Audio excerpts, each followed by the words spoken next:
प्रणमन्ति नित्यं ध्यानस्तथा संयमयोगयुक्ता ते वीतशोका हिमवन्ति लोके संसारदुर्गं विषमं तरन्ति संसारदुर्गं विषमं तरन्ति। बोलो शांतिनाथ भगवान की जय, महावीर भगवान की जय, परम पूजाचार्य ब्रह्मश्री आदि सागर जी महाराज की जय, परम पूजाचार्य ब्रह्मश्री श्री महावीर कीर्ति जी महाराज की जय, परम पूजाचार्य ब्रह्मश्री श्री विमल सागर जी महाराज की जय, परम पूजाचार्य ब्रह्मश्री सन्मति सागर जी महाराज की जय, परम पूज्य प्रथम गणनी ज्ञान चिंतामणि विजयवती माता जी की जय, परम उदारका गणनी विमल प्रभा माता जी की जय, हरिका संग की जय।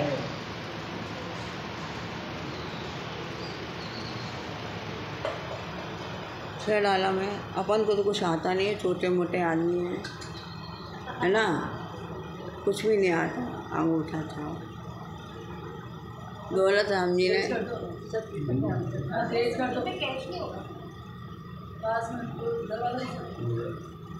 दौलत राम जी में छह डाला में कहा है। पहली डाल में क्या कहा, दूसरे श्लोक में जे त्रिभुवन में जीव अनंत सुख चाहे दुख ते भयवंत। क्या कह रहे हैं, जे त्रिभुवन में जीव अनंत सुख चाहे दुख ते भयवंत। तीनों लोक, ऊर्ध्वलोक, मध्यलोक और अधोलोक, तीनों लोकों में जीव अनंत जीव। बंद कर दो बोलना।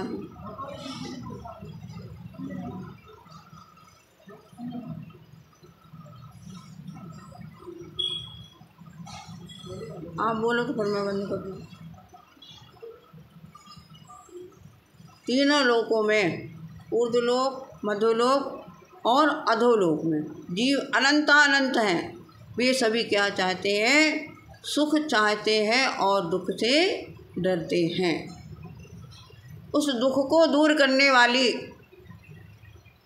उसको दूर करना है तो क्या करना, सच्चे देव शास्त्र गुरु की भक्ति करना। उससे क्या है, हमारा दुख दूर हो जाएगा। लेकिन व्यक्ति जब दुख पड़ता है, संकट आता है तो भगवान को याद करता है, और संकट नहीं आया तो भगवान को याद नहीं करता है। कबीरदास जी ने कहा है, दुख में सुमरण सब करे, सुख में करे न को, जो सुख में सुमरण करे तो दुख काहे को होए। जो व्यक्ति, जो मानव सुख में भी भगवान का स्मरण करता है, उसको दुख नहीं होता है। यदि कोई कदाचित कर्म का उदय आ गया और उसको संकट आ गया, उसके ऊपर दुख आ गया, तो घबराता नहीं है और भगवान की भक्ति में लीन हो जाता है कि हे प्रभु, मैंने पूर्व में कोई पाप किया होगा जिससे मेरे ऊपर संकट आ गया, मेरा संकट अब आप दूर करिए। धनंजय कवि का उदाहरण आप सबको मालूम है कि एक इकलौता बेटा, उसको सांप ने खा लिया। सांप का खाया हुआ तुरंत नहीं मरता है, लेकिन लगता ऐसा कि मर गया है। सेठ जी अपने मंदिर में बैठे हुए भगवान की भक्ति में लीन थे। सब लोग बुलाने के लिए आए और कहने लगे कि सेठ जी आपका लड़का मर गया, चलो। तो सेठ जी समझ रहे अपने अंदर में कि कुछ नहीं होने वाला है।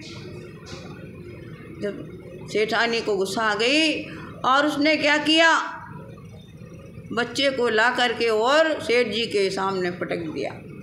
अगर तुम्हारी भक्ति में शक्ति है, इसको तुम जीवित कर दो। उन्होंने क्या किया, 20 पहाड़ स्तोत्र पढ़ा और गंधोदक लेकर के उस लड़के के ऊपर डाल दिया। जैसे कोई सो कर के उठता है, वो बेटा उठ कर के बैठ गया। धर्म की जय जयकार हो गई। समाधि भक्त में पूज्यपाद स्वामी ने लिखा है, एकापि समर्थेयम जिन भक्ति दुर्गतिम निवारयितुम। एक खाली जिनेन्द्र भगवान की भक्ति ही हमारे दुर्गति को निवारण करने वाली है। लेकिन अंदर में श्रद्धा और भक्ति होना। पूजन करने तो बैठे हैं, लेकिन संकलेश परिणाम हो रहा है कि मेरे को ये करना, वो करना, वो करना। अरे ये क्या, भगवान की भक्ति करने को बैठे, कम से कम शांति तो रखो 10 मिनट की। भला ही 10 पूजा नहीं करके और एक पूजा करके चले जाना, एक अर्घ चढ़ा के चले जाना, पुण्य उसमें है। और संकलेश परिणाम करके 10 पूजा भी कर ली, कोई फायदा नहीं है। आपने कोई चिंतन नहीं किया, भगवान के गुणों का चिंतन नहीं किया, खाली एक थाली से द्रव्य दूसरी थाली में डाल दिया। क्या फायदा आपको? कुछ मिला क्या? कुछ मिलने वाला है क्या? अंदर में श्रद्धा और भक्ति होना, गुरु के प्रति श्रद्धा और भक्ति होना, देव के प्रति श्रद्धा और भक्ति होना, शास्त्र के प्रति श्रद्धा और भक्ति होना, जब हम ऊपर उठ सकते हैं। नहीं तो भैया हम नीचे से आए और नीचे फिर चले जाना पड़ेगा हमको। इससे हमारे क्या होगा, भगवान की भक्ति करने से हमारे जितने भी हमने भवों में संचित पाप किए हैं, वो सब पाप जब भगवान की भक्ति करने से निकाचित कर्म भी टल सकता है, तो ये और दूसरे कर्म तो अपने आप चले जाएंगे। तो किस स्मरण, भगवान का स्मरण करते हैं हम। आप लोग भक्तामृत पढ़ते हो ना? कौन से काव्य पढ़ते हो? नहीं मालूम? आस्तां तवस्तवनिमस्ति समस्त दोषं तत्संकथापि जगिता दुरितानि हन्ति दूरे सहस्रकिरण कुरुते प्रभैव पद्माकरे सुजलजानि विकासवाञ्जी। सूर्य क्या करता है? कितनी दूर है, सांख्यात प्रदेश दूर है, लेकिन उदित होते ही अपने किरणों से क्या करता, वो तालाब में कमलों को खिला देता है। श्री प्रभु भगवान, हे प्रभु आप कितनी दूर विद्यालय में विराजमान हैं, लेकिन आपका नाम स्मरण करने से, आपकी तो संकथा भी कथा करने से, आपका नाम स्मरण करने से जगताम दुरितानि हन्ति, जगत के जितने भी पाप हैं वो सब नष्ट हो जाते हैं। लेकिन आज मानव क्या कर रहा है, भगवान का नाम लेना भी नहीं चाह रहा है। वो कहते हैं क्या करना मंदिर में जा कर के, भगवान क्या दे रहे हैं, कुछ दे रहे हैं क्या? हैं? आपने लेना सीखा क्या भगवान से?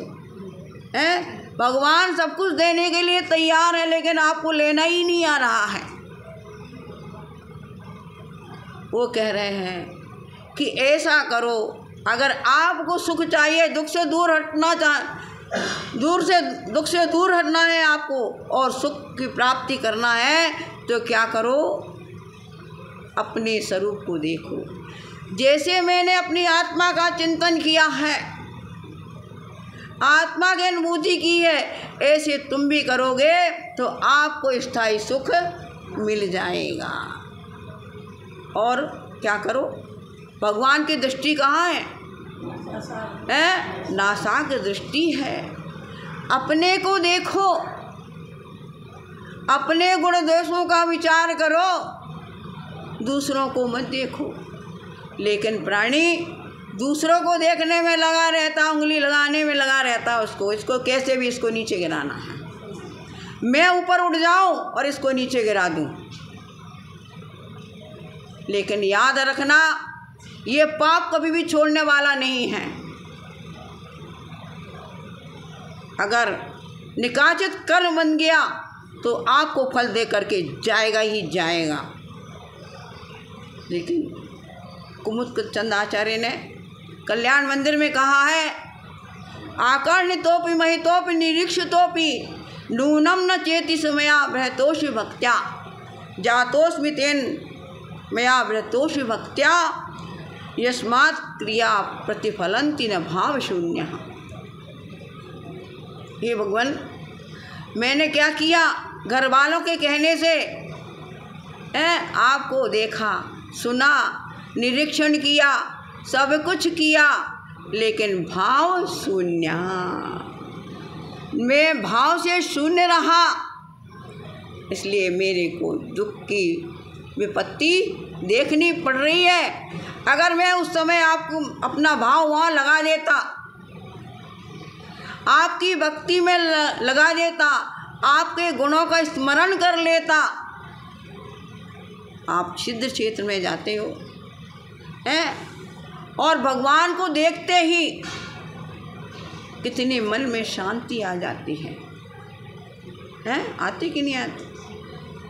मंदिर में आते आप सारा घर का काम छोड़ करके और मंदिर में आते हो, आते ही कितना संकल्प विकल्प हो और भगवान का दर्शन करने से सब संकल्प विकल्प दूर हो जाते हैं। क्यों? वहाँ उनकी पुण्य वर्गणाएँ ऐसी हैं, वहाँ मंदिर में वो पुण्य वर्गणाएँ आपसे टकराती हैं तो आपके परिणामों की विशुद्धि बन जाती है।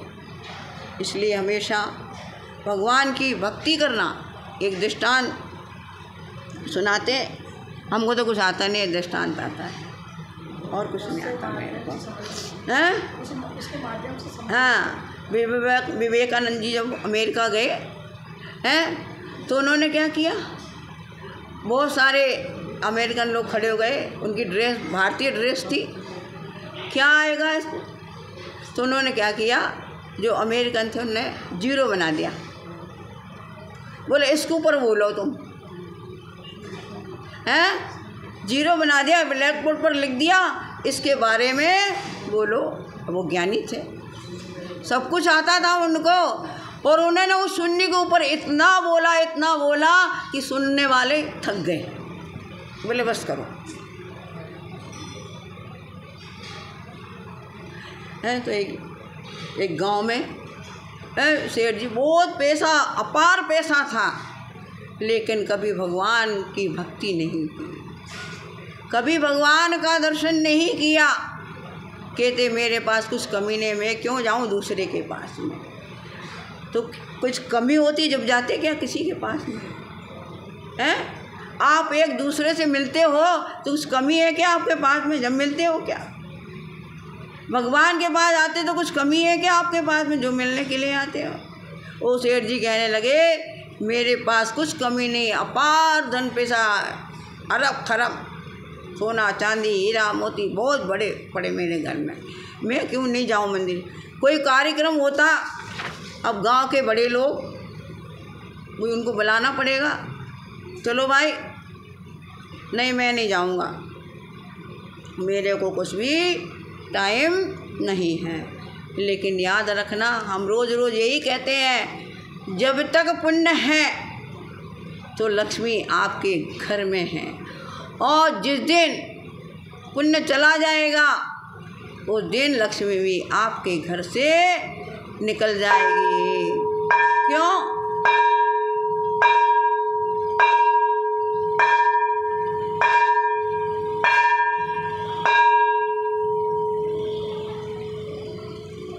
क्योंकि ये लक्ष्मी जो है वो पुण्य की चेरी है, जहाँ पुण्य रहता है वहाँ उसके पीछे पीछे वो चली जाती है।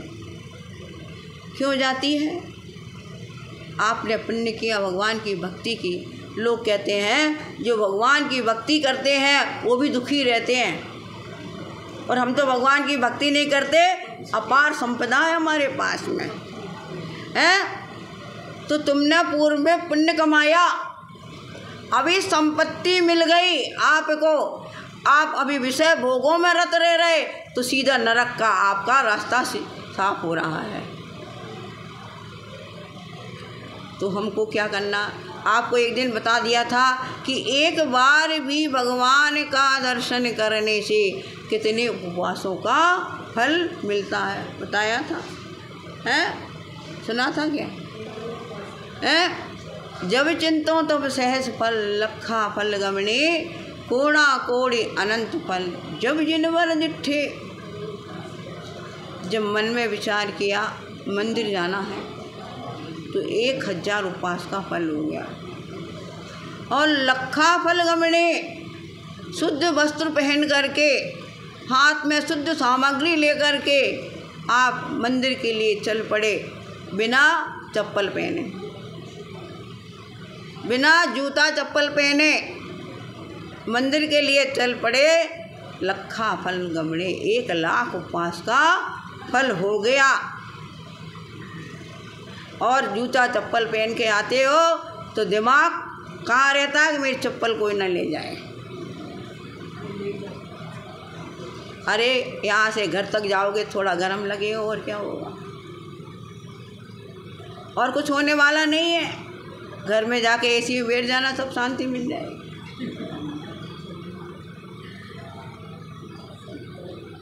तो शेर जी का क्यों मैं उपवास करूं, मेरे को ज़रूरत नहीं उपवास करने की, मंदिर जाने को, ठीक है। अब क्या हुआ, एक दिन सेठ जी सो रहे थे तो उनको एक स्त्री दिखी सपने में, और वो कहने लगी मैं तुम्हारे घर से जाने वाली हूँ। सेठ जी चली जाना, तुम क्या है, तुम्हारे पीछे थोड़ी पड़े हैं, जाओ तुमको जाना है। लेकिन दूसरे दिन फिर वो स्त्री आई और कहने लगी मैं जाऊंगी तुम्हारे घर से। सेठ जी ने पूछा कौन हो तुम, बोले मैं लक्ष्मी हूँ। अब सेठ जी का दिमाग घूम गया कि मेरे घर से अब लक्ष्मी जाने वाली है, अब मेरा पुण्य खत्म होने वाला है। बहुत चिंता में पड़ गए। आप जानते हो जब चिंता होती है, चिंता चिता समान, जब चिंता होती है मन में, न खाना अच्छा लगता है, न पीना अच्छा लगता है, और ना नींद आती है आपको। सेठानी ने पूछा क्या बात है, क्या हो गया आपको। तो कहने लगे अरे लक्ष्मी दिखी, वो कह रही तुम्हारे घर से कब जाएगी, ये तो पूछो उससे। ने कहा देखिए, फिर दिखी उसको, कब जाओगी भाई तुम, आज के 7वें दिन तुम्हारे घर से मैं चली जाऊंगी। कोई बात नहीं, सेठानी कह रहे 7 दिन तो है ना अभी अपने पास में, अपन सब इंतज़ाम कर लेंगे। तो उसने क्या किया, पलंग के 4 पाए होते हैं ना, चारों पायों में हीरा मोती माणिक सब भरवा दिया, और जो सोना चांदी था, सोने के बड़े बड़े थाल बनवा लिए, चांदी के थाल बनवा लिए। अब कहाँ जाएगी ये, और लोहे की सांकल से बनवा दिया उसको सबको, अब कहाँ जाएगी ये। कोई बात नहीं, 7 दिन पूरे होने को हुए थे। 7वें दिन इतनी ज़ोर से बारिश आई कि सेठ जी का सारा मकान और सब चीज़ बह गया, पुण्य समाप्त हो गया। आप कहने मोबाइल में कि आपकी सेवा समाप्त हो गई, बैलेंस ख़त्म हो गया।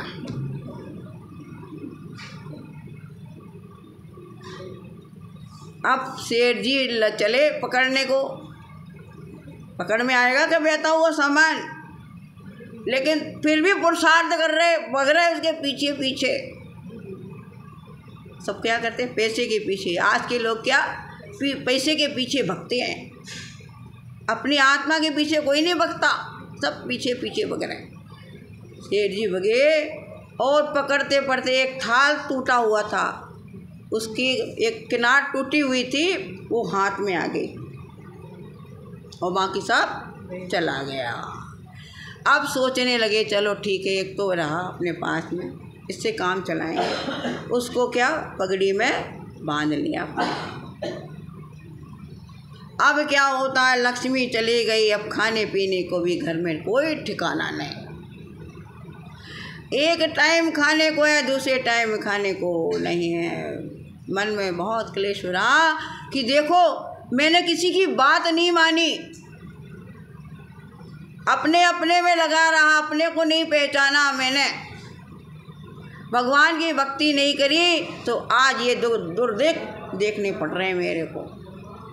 अगर मैं भगवान की भक्ति करता, जब तक कहते ना ठोकर नहीं लगती, जब तक अक्ल नहीं आती है, वो अपना अपना चलाता रहता है कि मैं ही बड़ा, मैं बड़ा।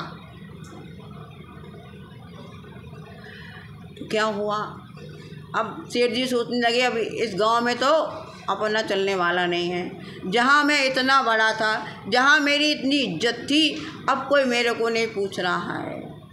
जहाँ घर मित्रों से भरा रहता था, नौकर चाकर सब छोड़ छाड़ के और चले गए। अब दूसरे गांव में चलना चाहिए और वहाँ चल कर कुछ व्यापार करेंगे अपन। तो क्या हुआ, चले, पैदल चलना पड़ता था, कोई गाड़ी नहीं, एरोप्लेन नहीं, कोई ट्रेन नहीं उस समय, पुराने ज़माने की बात। तो क्या हुआ, चले तो उस गांव में, जिस गांव में पहुँचे, उस गांव के राजा ने क्या किया था, बहुत बड़ा मंदिर बनवाया था, उसकी पंचकल्याणक प्रतिष्ठा हुई थी।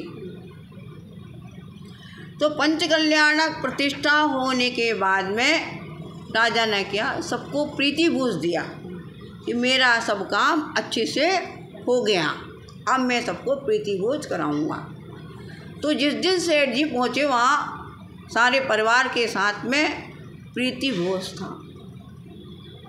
सोचने लगे चलो एक दिन का काम तो निकलेगा अपन यहाँ खाने का। लेकिन बाद में ये सोचने लगे कि कोई बुलाए जब तो जाऊँ। तो राजा के पास में खबर भेजी कोई नौकर से कि भाई मैं वहाँ से आया हूँ, मैं जीवने आऊँगा तुम्हारे घर में ज़बरदस्ती। कोई बुलाए, नहीं बुलाए तो जाओगे क्या? हैं? नहीं जाएगा, कोई नहीं जाएगा। क्या करना? तो राजा ने मंत्री को कहा, मंत्री ने कहा भाई कोई बात नहीं, बाहर से व्यक्ति आए हैं तो उनको बुला लो। लेकिन सारी समाज के लोग कहने लगे पता नहीं कौन है, कहाँ से आए हैं, चोर हैं, डाकू हैं, कौन है, अनजान आदमी, उनको नहीं बुलाना। कोई बात नहीं। अब इधर क्या हुआ था, उस राजा ने पुण्य का काम किया था, पंचकल्याणक प्रतिष्ठा करी थी, बहुत बड़े भगवान को विराजमान, शांतिनाथ भगवान को विराजमान किया था, 24 बनवाई थी, पुण्य का काम किया, सारा सामान बेचा हुआ और वहाँ चला गया। तो गांव वाले बोले जब किसका है, किसका, किसी नहीं, किसी का सामान नहीं है, कहते ना किसी का सामान नहीं तो सरकार का है। तो राजा के यहाँ सारा सामान पहुँच गया। अब नहीं माने लोग तो उनको खाने के लिए बुलाया, और जो 32 थाल बनवाए थे सेठ जी ने सोने के, उन थालों में उनको परोसा गया, और जो टूटा हुआ थाल था वो सेठ जी के पास में आ गया। अब उन्होंने पगड़ी में वो किनार था, उनने सोचा कि ये इसमें लग जाएगा, समझो मेरा है, मैं ले लूँगा इसको, कोई देने वाला क्या। तो उन्होंने पकड़ी में से मकड़ी रहती ना, मकड़ी लगी उसमें, बस तो भी निकाल लिया पगड़ी में से, और मकड़ी को उठाया और उसमें लगाया, फिट हो गया। कितने परेशान हो गए, लेकिन वो वापस उसमें से नहीं निकला। ये सब पुण्य और पाप का खेल है। ज़बरदस्ती पाप आ गया आपका, खाया नहीं खाया, और सेठ जी उठ कर के चले गए। और जाने के बाद में मन में इतना क्लेश हुआ, देखो थोड़ी सी चीज़ भी मेरे पास थी वो भी आज चली गई। अब गए, क्या करना। अब गिनती हुई थालों की, गिनती में तो 32 थाल हो जाते हैं, लेकिन टूटा हुआ थाल नहीं है। तो सब लोग कहने लगे, देखो मैंने पहले कहा था ना कि वो व्यक्ति को नहीं मिलाओ, वो व्यक्ति ले गए थाल उठा के तुम्हारा टूटा हुआ था। बुलाओ उनको, पकड़ के लाओ। अब सेठ जी को पकड़ के लाए, राजा के सामने पेश किया कि क्या करना, बोलो, तुम थाल लेकर गए क्या? बोले मैं तो नहीं ले गया भैया। सही बताओ बिल्कुल, नहीं तो तुमको सूली की सज़ा दी जाएगी। अब मरता क्या नहीं करता। सेठ जी सोचने लगे, बताना ही पड़ेगा इसको। उन्होंने सारी व्यथा उनको सुना दी। तो राजा कहने लगा, इतने पापी हो तुम, निकल जाओ मेरे गांव से। क्या राजा के पास कुछ कमी थी? 10-20 आदमियों को नहीं रख सकता था, लेकिन कौन कहलवा रहा है? आज मेरा पाप कहलवा रहा है। अंजना के 100 भाई थे, तो क्या 100 भाई में से एक भाई को दया नहीं आई क्या, जब वो गई महेंद्रपुर कि मेरी बहन है मैं रख लूँ? लेकिन क्या उसका पाप कहलवा रहा? नहीं रखूँगा। 100 भाइयों में एक बहन है, उसको भी नहीं देख रहे। क्यों नहीं देख रहा है? तीव्र पाप कर्म का उदय था उसका, भगा दिया, गांव में से निकाल दिया। सेठ जी को भी क्या किया, गांव में से निकाल दिया। अब क्या करना। बहुत दुखी हुए मन में कि मैंने जीवन भर कभी भी मैंने भगवान की भक्ति नहीं की, पूजन नहीं की, गुरु का दर्शन नहीं किया, भगवान का दर्शन नहीं किया। ये मेरी दशा हुई है। समाधि भक्ति में कहा है, श्री मुखालोकना देवे श्री मुखालोकन भवेत आलोकन विहीन से तब सुखा वाप्तिया कुतः।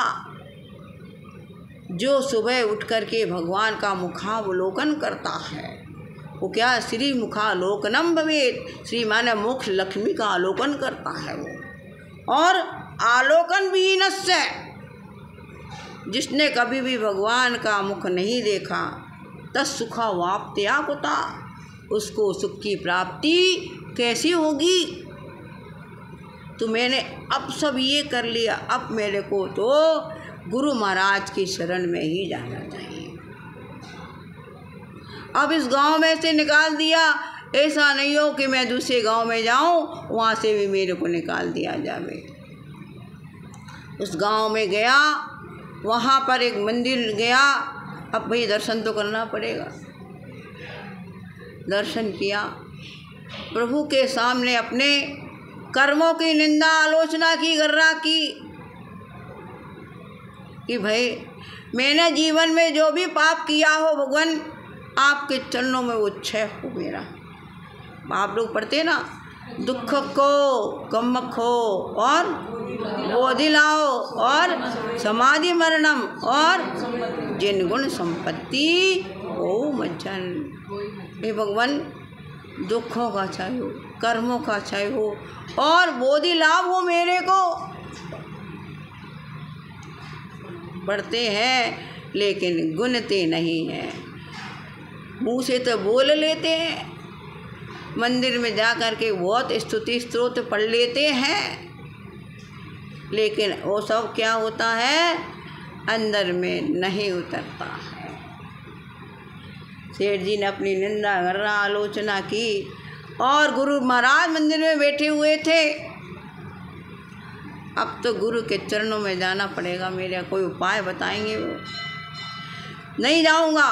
अभी भी सेठानी ने पकड़ा हाथ, अब भी तुमको अक्ल नहीं आई क्या?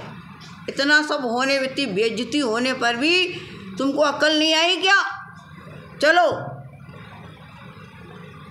गुरु के चरणों में चलना पड़ेगा, उनको नमस्कार करना बढ़ेगा। बहुत से ऐसे लोग हैं जो मुनि महाराज के पास में नहीं जाते हैं, दर्शन नहीं करते हैं, माता जी के पास में नहीं जाते हैं, दर्शन नहीं करते हैं। इससे क्या होता भैया है? दुख मिलता है, पाप का अर्जन करते हैं। हम सोचते हैं कि क्रिया पाप की करें और फल पुण्य का मिल जाए, होगा क्या? माता जी रोज रोज कहती है ना, बीज किसका बबूल का बोते हैं और सोचते हैं आम खाने को मिल जाए। तो उस पेड़ को जिंदगी भर सोचते रहना, कभी भी वो फल फूल उसमें नहीं आने वाला है, पेड़ कभी भी बढ़ने वाला नहीं है।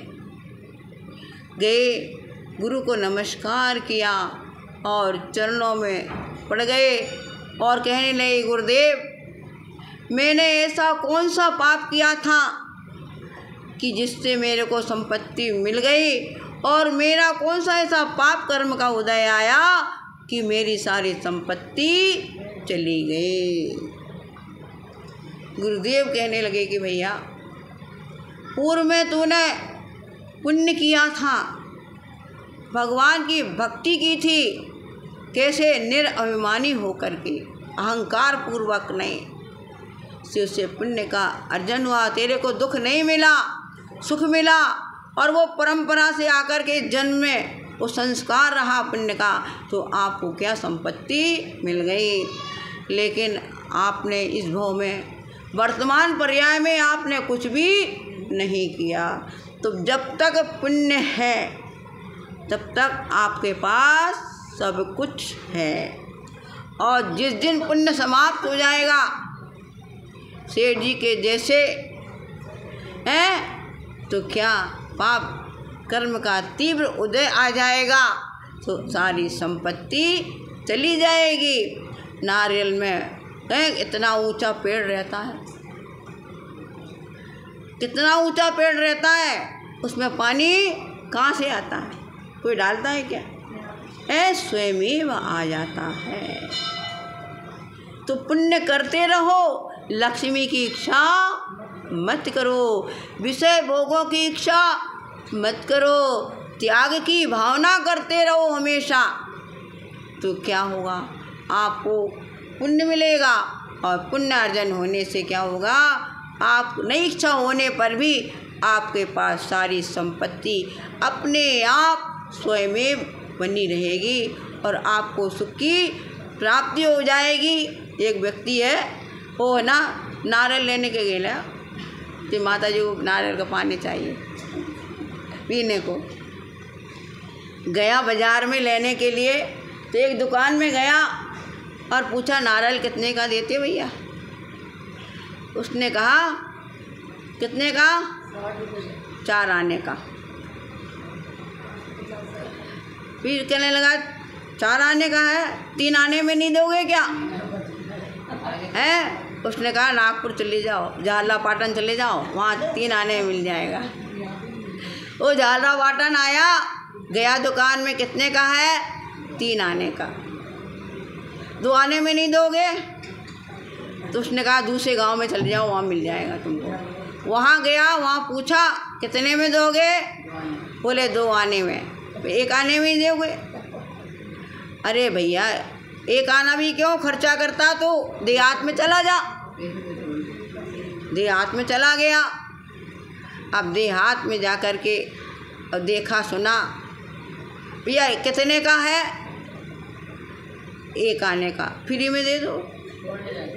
हैं? तो उसने कहा, पेड़ खड़ा है, इसके ऊपर चढ़ जा, पेड़ के ऊपर चढ़ जाओ, फ्री में मिल जाएगा तुमको। तो दिमाग हमारे जैसे कम था, तो है ना, वो पेड़ पर चढ़ गया बेचारा। अब पकड़ी डाली तोड़ने के लिए, एटलीस्ट हो रहे क्या? सुन रहे? आत्मा मिली तो हाँ, तो नारियल तोड़ने को जैसा हुआ, तो क्या हुआ? डाली छूट गई हाथ में, दूसरी डाली पकड़ में आ गई। अब बाबूजी लटक गए। अब वहाँ से एक ऊँट वाला निकला, तो कहा भैया मैं 500 रुपया देता हूँ, मेरे को नीचे उतार ले। तो उसने हाथ पकड़ा जैसे और ऊँट खिसक गया। अब लटक गए, 2 हो गए। अब तीसरा घोड़ा वाला आया, कहा भाई निकाल लो, हम दोनों को 500 रुपये देंगे। उसको भी लोभ आ गया, तो ठीक है। और जैसा उसने तीसरे ने हाथ पकड़ा उसका और घोड़ा चला गया। अब आपस में कह रहे हम तुमको 500 रुपये देंगे, 500 तुम मेरे को नहीं छोड़ना। एक दूसरे से एक दूसरे से कह रहे हैं मेरे को नहीं छोड़ना, मैं 500 रुपया दूंगा, मेरा हाथ पकड़े रहना। भगवान ये शिक्षा दे रहे हैं कि मेरे चरणों में रहना तो सब कुछ मिलेगा नहीं, और मेरे चरणों को छोड़ दिया तो लटक जाओगे नरक और तिर्यंच में जाना पड़ेगा, और वहाँ नरक में लटके रहोगे, तिर्यंच में बंधे रहोगे, और मनुष्य में खुले रहोगे, और देव में क्या करोगे, भोग विलासों में पड़े रहोगे। तो हमारे कहने का मतलब है अगर हमको दुख से दूर रहना है, दौलत राम जी ने यही कहा है क्या कहा भाई, दुख में सुमिरन सब करे, सुख में करे न को, जो सुख में सुमिरन करे तो दुख काहे को हो। इसलिए भगवान सुख है, हमको खाने पीने की हमारी सब व्यवस्था है, सब कुछ घर में अच्छा है, तो भी भगवान को याद करते रहो, भगवान के मंदिर में आते रहो, भगवान का गुणानुवाद करते रहो तो पुण्य मिलेगा, और पुण्य की से लक्ष्मी मिलेगी, सुख की आपको प्राप्ति होती रहेगी। नहीं तो सेठ जी की और वो नारियल वाले के जैसे दशा हो जाएगी। वो कहेगा हमको पकड़े रहो, वो कहेगा हमको पकड़े रहो। किसको पकड़ना हमको